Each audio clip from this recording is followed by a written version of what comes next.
Now we're starting with oil because BP's annual profits more than doubled in 2017, boosted by a global recovery in oil prices. Now the oil giant made £4.4 billion, up from £1.9 billion a year earlier. Chief Executive Bob Dudley hailed it as one of the strongest years in BP's recent history. Well, joining us now is Mika Minio-Paluello, energy analyst at Platform. Mika, thank you very much for joining us on the news channel. And our profits for the year have doubled, but would it be fair to say that much of that credit goes towards a rising oil price rather than BP's strategy? Yes, it's definitely a large part of it is about the oil price, but there's always a mix of factors. Another key issue is that BP has cut costs, and BP has a track record of doing that, but that also brings with it, of course, concerns around safety and slashing workforces. And the third issue that is quite relevant is that public subsidies have increased significantly.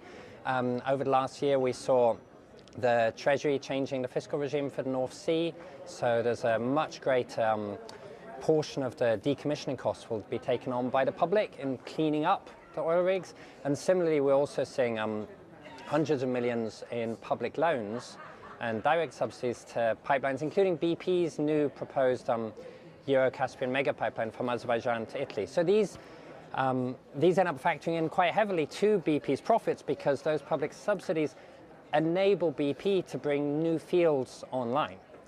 OK, now some other costs that BP have faced this year. They've faced more costs for the Deepwater Horizon oil spill, which happened in 2010. Also a one-off tax payment related to President Trump's tax cuts in the US. Now, the Deepwater Horizon oil spill, what are we looking at the moment, the latest figure for the cost of that? So it's up to 65 billion, but there's been another increase that was unexpected this time because of more claims that came to light. And that also should remind us that it's very hard when there are disasters, which of course, like when you're drilling a deep well like BP does, disasters happen.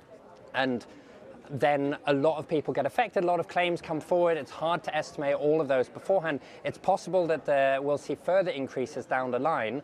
And that's, of course, assuming that there aren't any more risky disasters like that. OK, Mika Minio-Paluello, energy analyst at Platform. We'll leave it there. Thank you for your time. Former Carillion chairman Philip Green has taken the blame